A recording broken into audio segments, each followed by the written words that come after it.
Hello students. तो welcome to KNS classes. और मैं किशन नाथ आपका हार्दिक स्वागत करता हूं अपने चैनल पर। और आज हम नया चैप्टर लेके आए हैं जिसका नाम है लाइट एंड कलरफुल वर्ल्ड। ठीक है, आपके बुक में केवल लाइट दिया हुआ है तो कलरफुल वर्ल्ड भी हमने इसके साथ जोड़ दिया है। ठीक है, ताकि क्या होता है कि लाइट के कारण हमें सभी चीजें दिखाई देती है। ठीक है, रंग बिरंगी। तो उस वजह से हमने क्या कर दिया, इसका नाम है वो साथ में लाइट एंड कलरफुल वर्ल्ड भी इसके साथ जोड़ दिया है। ठीक है, तो इस दौरान हमें क्या करना है आज कि सबसे पहले हम देखेंगे कि लाइट क्या होती है और कुछ लाइट के नोट्स एक दो पॉइंट्स है वो हमें पढ़ने हैं। और उसके बाद हम चलेंगे रिफ्लेक्शन ऑफ लाइट पे और टाइप्स ऑफ रिफ्लेक्शन। आज हमें इतने टॉपिक कवर करने हैं। ठीक है, तो अगर किसी के पास इस लेक्चर के नोट्स नहीं है तो वो डाउनलोड कर सकता है, जिसकी लिंक डिस्क्रिप्शन में दे दी है। ठीक है, तो चलिए आज का वीडियो शुरू करते हैं। तो आज के लेक्चर में देखो, सबसे पहले देखते हैं कि लाइट क्या होती है। ठीक है, तो सबसे पहले हमें पता होना चाहिए कि लाइट भाई क्या होती है। ठीक है, बिना लाइट के तो फिर पूरा लाइट का चैप्टर ही है, तो लाइट ही नहीं पता नहीं है कि क्या होगी तो फिर उसके बाद कोई मतलब नहीं है इस चैप्टर का। तो देखते हैं पहले लाइट है क्या होती है। पहले हम आपको लाइट की डेफिनेशन बता देते हैं और उसके बाद है वो हम उसे समझा देंगे। ठीक है, तो देखिए लाइट की डेफिनेशन कुछ इस प्रकार से है कि light is part of electromagnetic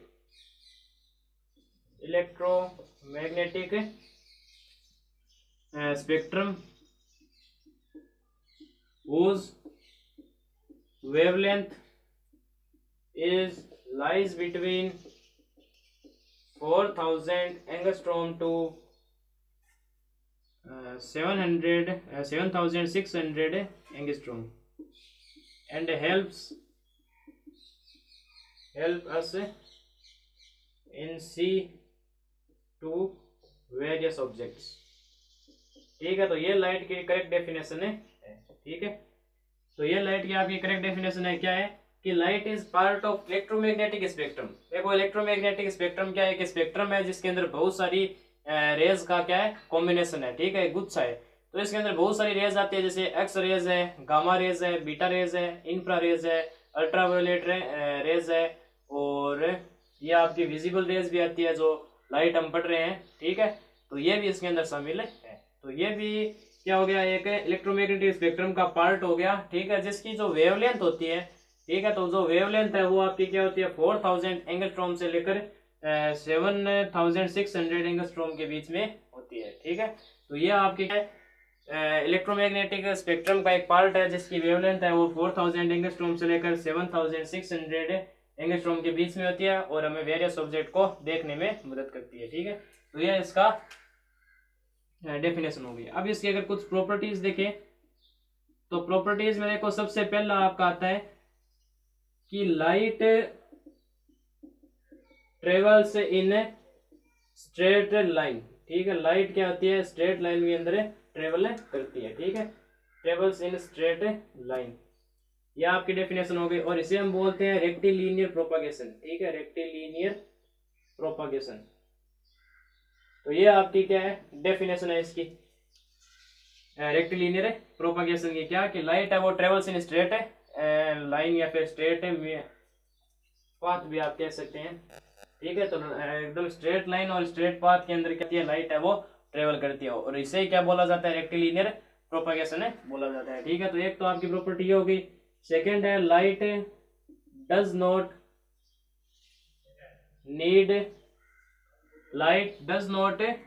need medium to propagate. ठीक है, मीडियम टू प्रोपागेट। ठीक है, यानी कि लाइट को आपके कोई भी मीडियम की आवश्यकता नहीं होती है जलने के लिए। जैसे सन से लेकर अर्थ तक अगर लाइट आती है तो उसे कोई मीडियम की आवश्यकता नहीं होती। ठीक है, तो वो बिना मीडियम के भी लाइट क्या हो सकती है ट्रेवल कर सकती है। मीडियम में भी ट्रेवल कर सकती है और बिना मीडियम की वैक्यूम के अंदर भी आपकी क्या लाइट है वो ट्रेवल कर सकती है। ठीक है, तो दो पॉइंट आपके ये हो गए। थर्ड पॉइंट आप ऐसे लिख सकते हैं कि if light incident on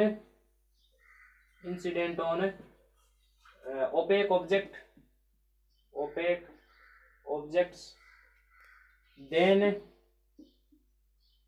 light is reflected reflected and form shadow, ठीक है, form shadow of that object, ठीक है। तो ये आपकी क्या है, इसकी भी एक प्रॉपर्टी ऑफ दैट ऑब्जेक्ट क्या है कि अगर लाइट है वो कोई भी ओपेक ऑब्जेक्ट जिसके आर पार लाइट न जा सके, ठीक है, जैसे आपका प्लास्टिक हो गया, जैसे आपका पेड़ हो गया, बहुत सारे जो भी ऑब्जेक्ट्स हैं जिसके अंदर से लाइट पास नहीं हो सकती, तो वहां पर क्या होता है कि लाइट जैसे ही उसके ओर जाती है, इंसिडेंट होती है, तब वापस से क्या होती है, लाइट है वो रिफ्लेक्ट हो जाती है और उस ऑब्जेक्ट का क्या बन जाता है, शेडो बन जाता है, यानी परछाई बन जाती है उसकी, ठीक है। तो 3 पॉइंट आपके ये हो गए प्रॉपर्टीज के अंदर। फोर्थ आप ये लिख सकते हैं कि द पाथ ऑफ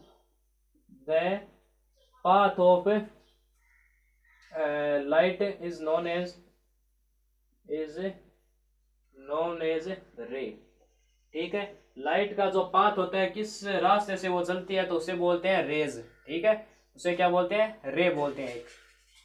और अगर आपका बंडल ऑफ रेज, इसे हम बोलते हैं आपका बीम बोलते हैं, ठीक है, हिंदी में से पुंज कहा जाता है।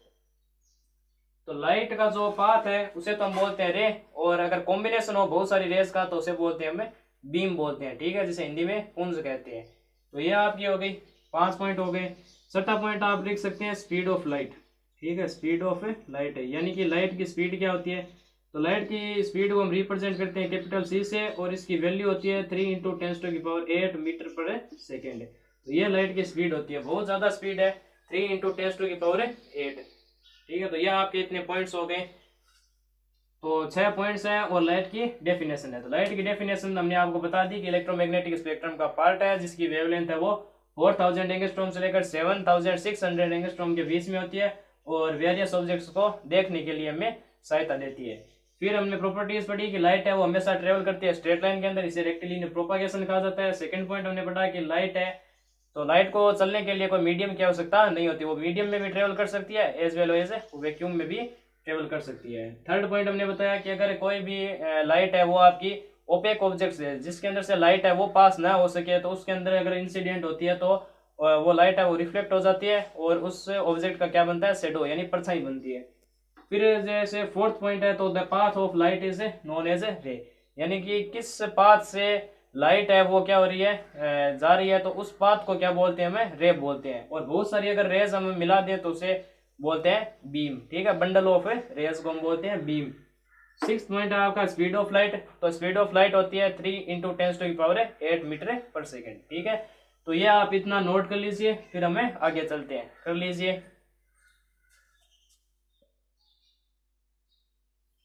तो आप देखते हैं रिफ्लेक्शन ऑफ लाइट क्या होती है। तो रिफ्लेक्शन ऑफ लाइट में कुछ इस प्रकार से है कि मान लीजिए आपकी कोई एक ये सरफेस है, ठीक है, और इस सरफेस को हमने एक साइड है वो पॉलिश कर दिया, ठीक है, क्या कर दिया, पॉलिश कर दिया, और इस दौरान हमें ये जो पॉलिश है वो किस चीज से करनी है, या आप कर दो एल्यूमिनियम से या फिर आप कर दो सिल्वर से, यानी चांदी या फिर एल्यूमिनियम से आप इसकी पॉलिश कर सकते हैं, ठीक है। अब क्या होगा, जब यहाँ से आपकी एक लाइट आएगी, ठीक है, तो इसे हम बोलते हैं इंसिडेंट रे, ठीक है, क्या बोलते हैं, इंसिडेंट रे, ठीक है। जो आ रही है रे उसे बोलते हैं इंसिडेंट रे। तो अगर किसी मीडियम से लाइट आ रही है और वो सेकंड मीडियम के सरफेस पे अगर आपकी इंसिडेंट होती है, तो यहाँ पर क्या होगी कि लाइट है वो रिफ्लेक्ट हो जाती है और उसी मीडियम में चली जाती है, ठीक है। तो ये आपकी होती है रिफ्लेक्टेड रे, रिफ्लेक्टेड रे। तो आपकी अगर कोई रे है वो एक मीडियम से दूसरे मीडियम की सरफेस पर टच होती है तो वो क्या होती है, उसी मीडियम के अंदर वापस लौट जाती है, ठीक है। तो इसे हम बोलते हैं रिफ्लेक्शन ऑफ लाइट। और इस दौरान हमें क्या करना पड़ता है कि यहाँ पे एक नॉर्मल डालना पड़ता है, ये आपका नॉर्मल है। तो नॉर्मल से क्या है कि अगर इंसिडेंट रे का जो एंगल है उसे बोलते हैं angle of incident, and normal से रिफ्लेक्टेड रे का जो एंगल होता है उसे बोलते हैं reflected ray, sorry reflected angle. तो आई आपका क्या है, angle of incidence, angle of incidence, और आर आपका क्या है, angle of reflection, angle of reflection, ठीक है, या रिफ्लेक्टेड एंगल भी आप बोल सकते हैं। तो यानी क्या है कि किस एंगल से जो रे आ रही है उसे बोलते हैं एंगल ऑफ इंसिडेंस, और किस एंगल से रे जा रही है तो उसे हम बोलते हैं रिफ्लेक्शन, ठीक है, रिफ्लेक्टेड एंगल बोलते हैं। तो ये आपका होता है रिफ्लेक्शन, ठीक है। तो अब हमें पढ़ने हैं लॉज ऑफ रिफ्लेक्शन पढ़ने हैं, ठीक है। क्या पढ़ने हैं? Laws of reflection. तो laws of reflection, laws of reflection के अंदर आपके दो नियम है, दो लॉज हैं। तो सबसे पहला जो लॉ है वो है angle of incidence is equal to angle of reflection. ये आपका हमेशा ट्रू होता है, ऑलवेज ट्रू होता है, ठीक है। ऑलवेज हमेशा आपका क्या होता है? ट्रू होता है कि जब एंगल ऑफ ये जो आपका रिफ्लेक्शन की कहानी होती है तो उस दौरान आपका angle of incidence is equal to angle of reflection, always true, हमेशा सही होगा ये आपका, ठीक है। तो यह आपको बात ध्यान में रखनी है। सेकेंड लॉ आपका ये है कि incident ray, reflected ray and normal all lies in same plane. यानी कि आपका जो एंगल ऑफ रे, इंसिडेंट रे और रिफ्लेक्टेड रे एंड नॉर्मल, तीनों आपके क्या होते हैं? एक ही प्लेन के अंदर लाई करते हैं, यानी एक ही प्लेन के अंदर रहते हैं। आप देख सकते हैं यहाँ से एंगल ऑफ इंसिडेंट आ रहा है और यहाँ से ये रिफ्लेक्टेड रेज आ रही है और ये आपका नॉर्मल है। तो देखो तीनों के तीनों क्या कर रहे हैं? एक ही प्लेन के अंदर लाई कर रहे हैं। तो दो आपके यहाँ पे लो होते हैं, angle of incident is equal to angle of reflection. ये आपका हमेशा ट्रू होता है। Incident ray, reflected ray and normal रे, दोनों तीनों आपके क्या होते हैं? एक ही प्लेन के अंदर लाई करते हैं। अब देखो एक है कि अगर आपको स्फेरिकल मिरर्स वगैरह ये हो, ठीक है, जैसे आपका कोई यहाँ पे नोट लगा के लिख लेना कि आपके पास अगर कोई स्फेरिकल हो, ठीक है, स्फेरिकल सरफेस हो और स्फेरिकल सरफेस पे आपके अगर कोई इंसिडेंट रे, जैसे ये आपकी इंसिडेंट रे आ रही है, ठीक है, ये इंसिडेंट रे है। अब ये जो इंसिडेंट रे है तो ये आपकी फिर क्या होगी? रिफ्लेक्ट होगी कुछ इस प्रकार से, ठीक है। मान लेते हैं यहीं पे होगा, कोई भी डायरेक्शन हो सकती है। तो इस दौरान यहाँ पे जो नॉर्मल होगा वो कैसे हमें डालेंगे, ठीक है, नॉर्मल कैसे हमें ड्रॉ करेंगे। तो स्फेरिकल मिरर्स के लिए या स्फेरिकल सरफेस के लिए आपको जो नॉर्मल ड्रॉ करना होता है वो हमेशा आपका क्या होता है? सेंटर से पास होता है। ये आप ध्यान में रखना, क्या है? सेंटर से हमेशा पास होता है, ठीक है। ये स्फेरिकल है तो मान लो ये पूरा स्फेयर तो होगा ही, तो इसका जो नॉर्मल बनेगा वो क्या होगा? सेंटर से पास होगा, हमेशा सेंटर से पास है होता है, ठीक है। तो ये आप ट्रिक भी मान सकते हैं कि स्फेरिकल मिरर्स के लिए जब नॉर्मल बनाते हैं तो वो हमेशा क्या होता है? सेंटर से पास है होता है, ठीक है। ये आप बात ध्यान में रखोगे। एक और आपका होता है नॉर्मल इंसिडेंस है, ठीक है। क्या होता है? नॉर्मल इंसिडेंस हम यहाँ पे समझा देते हैं। नॉर्मल इंसिडेंस, नॉर्मल इंसिडेंस क्या है कि मान लेते हैं मेरे पास ये एक मिरर है, तो इस मिरर के एकदम परपेंडिकुलर अगर कोई रे आती है वो मान लो इंसिडेंट रे है, ठीक है। जैसे मेरे पास ये मिरर है और इस मिरर के एकदम परपेंडिकुलर क्या है? कोई रे आ रही है, तो फिर क्या होती है कि उसी डायरेक्शन के अंदर जो वो वापस से लौट जाती है ये रे, ठीक है। इंसिडेंट रे मान लेते हैं परपेंडिकुलरली एकदम मिरर के ऊपर आई है तो वो वापस भी क्या होगी? उसी डायरेक्शन के अंदर वही पाथ है वो फॉलो करेगी, ठीक है। तो इस दौरान क्या होगा? नॉर्मल भी क्या होगा? यही इसी प्रकार से इसी के ऊपर लाई करेगा। तो आपका angle of incident is equal to angle of reflection आपका हमेशा 0 होता है नॉर्मल इंसिडेंस के केस में, ठीक है। यानी कि कोई भी अगर रे है, इंसिडेंट रे है, वो आपकी मिरर पर एकदम परपेंडिकुलरली गिरती है तो रिफ्लेक्टेड रे है वो उसी पाथ को फॉलो करती है और इस दौरान नॉर्मल भी वही जो पाथ होता है उसी पर लाई होता है, ठीक है। यानी तीनों क्या होते हैं? कोलिनियर होते हैं। और इस दौरान क्या होता है? एंगल ऑफ इंसिडेंट और एंगल ऑफ रिफ्लेक्शन दोनों क्या होंगे?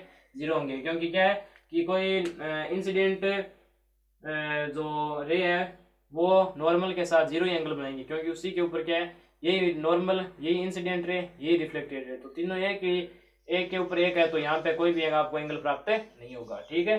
तो ये आपका होता है नॉर्मल इंसिडेंट और ये आपका होता है स्फेरिकल मिरर्स के लिए नॉर्मल ड्रॉ करना। तो ये आप दोनों पॉइंट है वो ध्यान में रखोगे।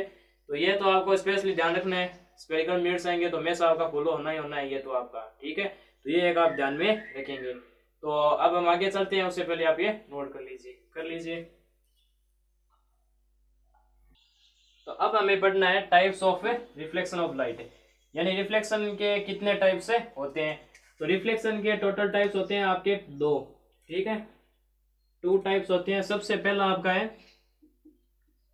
रेगुलर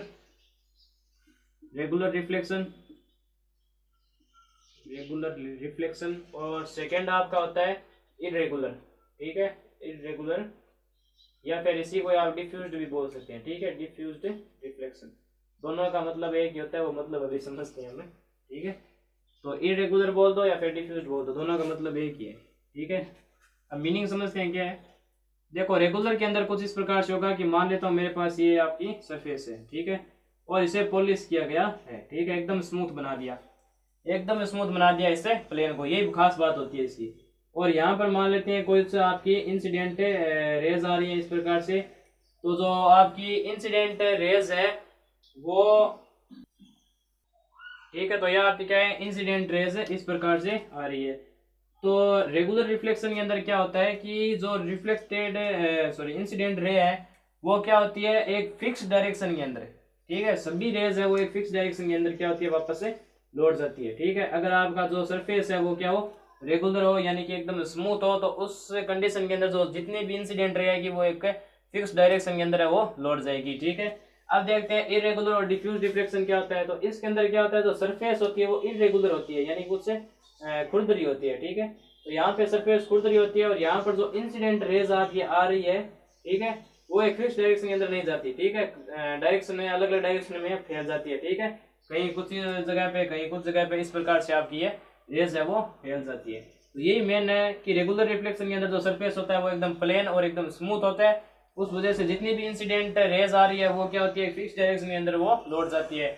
जबकि इरेगुलर या डिफ्यूज रिफ्लेक्शन के अंदर आपका क्या होता है कि जो सरफेस होती है वो इरेगुलर होती है, यानी खुरदरी होती है, और इस वजह से क्या होता है, जितनी भी इंसिडेंट रेज आ रही है वो क्या होती है, अलग अलग डायरेक्शन के अंदर फैल जाती है। ठीक है, तो इसे बोलते हैं डिफ्यूज या इरेगुलर रिफ्लेक्शन, इसे बोलते हैं रेगुलर रिफ्लेक्शन। ठीक है, तो पहले आप ये नोट कर लीजिए, फिर हम आगे चलते हैं, कर लीजिए।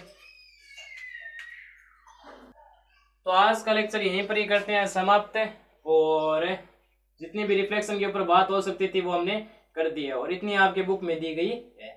ठीक है, तो अपना नेक्स्ट जो लेक्चर रहेगा वो रहेगा रिफ्लेक्शन इन प्लेन मिरर। ठीक है, वो थोड़ा इंटरेस्टिंग टॉपिक होगा, वहां पे हमें बहुत मजा आएगा। ठीक है, तो reflection through a plane mirror अपना नेक्स्ट लेक्चर रहेगा।